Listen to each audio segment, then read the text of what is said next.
Olá, futuros cientistas! Espero que estejam bem. Eu sou Isabela e estudo na Unesp de Jaboticabal no curso de Ciências Biológicas. Hoje vamos explorar e ver bem de pertinho a semente e o quão importante ela é para todos nós. Aliás, você já se perguntou para que serve a semente? Ela serve para a gente plantar, não é mesmo? Mas será que é só isso mesmo? Será que existe algum motivo importante para as plantas produzirem sementes? Como será que nasce uma planta a partir da semente? E quanto ao seu uso, existem outras utilidades para ela? Antes de tentarmos responder estas perguntas, vamos ver a definição de semente e dar uma espiada na sua estrutura. Semente é um indivíduo resultante da reprodução sexuada nas plantas, ou seja, da fecundação, que é a fusão entre o gameta feminino e o gameta masculino. Sua estrutura é principalmente formada por um embrião em seu interior, que dará origem a uma planta, pelo endosperma, que é um tecido rico em nutrientes e fornece energia ao embrião, e pelo tegumento, que envolve o endosperma com a função de proteção. Então, posso dizer que como a semente tem embrião, nutrientes e uma camada de proteção, ela está pronta para germinar? Ou será que precisa de mais alguma coisa para ela se tornar uma planta adulta? Pense comigo. O feijão que a gente compra no mercado e vem dentro do saquinho plástico, ele é uma semente, não é?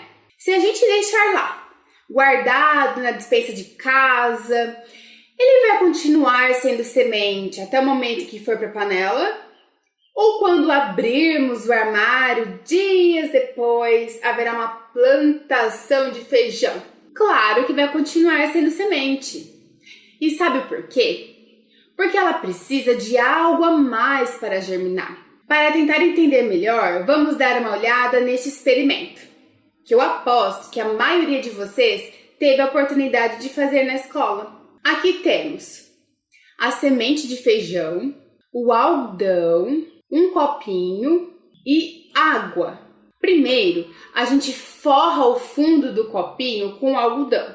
Depois, colocamos o feijão e logo em seguida acrescentamos a água.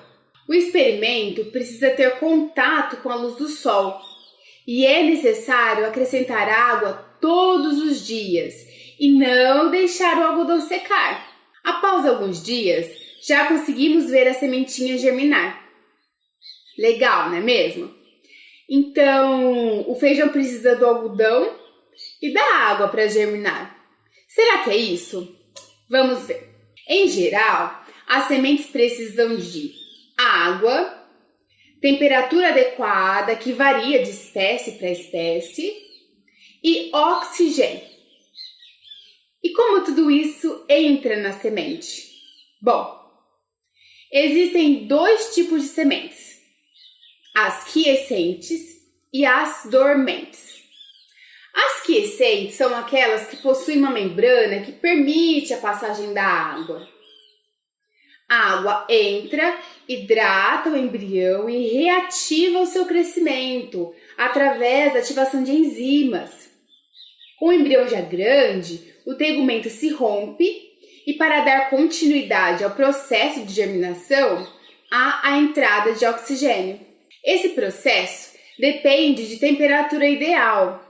E para que o embrião não morra, os três fatores, água, oxigênio e temperatura ideal, precisam acontecer.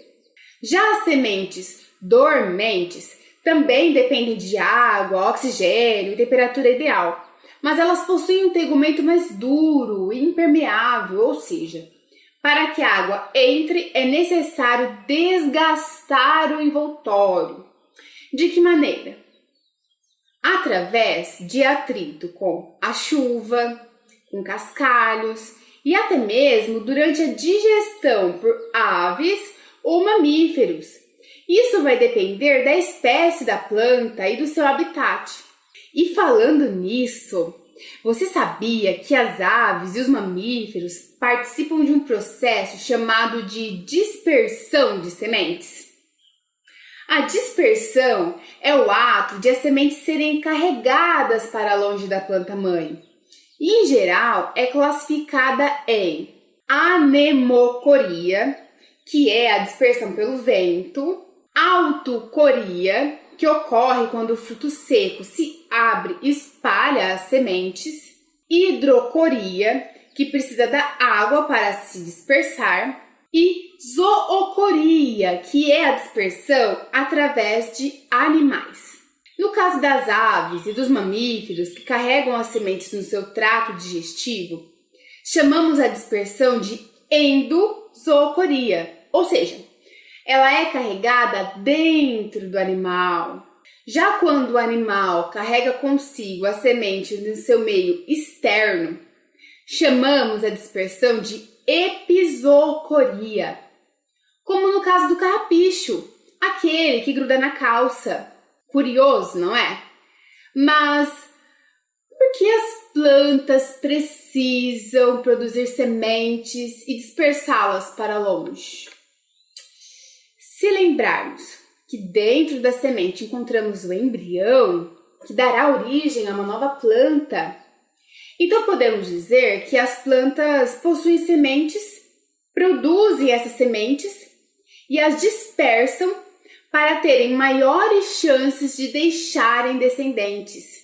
Uma ideia bacana que algumas escolas, empresas estão implantando para dispersar sementes é a bomba de sementes. Ela é uma bolinha de argila que contém semente, compostos orgânicos que podem ser restos alimentares. O intuito é espalhar essas bolinhas para reflorestar áreas verdes e semear a importância de cuidar do meio ambiente. O legal de se fazer essas bolinhas é que podemos ter uma variedade de tipos de sementes para plantar no quintal, na pracinha, etc. Mas precisamos ter a devida atenção para o tipo de planta que se pode ter naquele local. Interessante, não é mesmo? Aliás, a semente, que é importante para a natureza, tem outros usos e utilidades para nós humanos. São utilizadas como fonte de renda na agricultura para a fabricação de alimentos, tanto para humanos como para animais domésticos em geral, na confecção de ornamentos e objetos religiosos ou culturais de determinado grupo étnico, na produção de cosméticos, instrumentos musicais, artesanatos, biojoias, entre outros. Viu quanta coisa pode se aprender sobre a semente? Então, fique atento porque vamos agora para a revisão. Nós aprendemos que a semente é constituída por embrião, tecido nutritivo e tegumento. E que para germinar ela precisa principalmente de água, oxigênio e temperatura ideal, que varia de acordo com a espécie.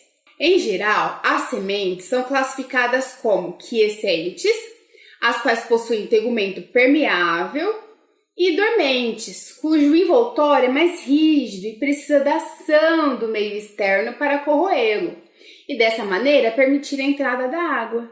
Vimos também que as sementes são carregadas para longe da planta-mãe e que o nome que se dá a determinada dispersão varia com o tipo. São eles: anemocoria, que é a dispersão pelo vento, autocoria, pela abertura do fruto seco, hidrocoria, que se utiliza da água, e zoocoria, que é a dispersão através de um animal. Com esses mecanismos, as sementes podem gerar novas plantas que serão descendentes da planta-mãe. Esse é o principal objetivo da semente, mas nós humanos damos outras utilidades para ela. Com ela, podemos nos alimentar, fazer artesanatos, cosméticos, objetos culturais, entre outros. Bom, pessoal, obrigada por assistirem, espero que tenham gostado e cuidem-se. Tchau, tchau!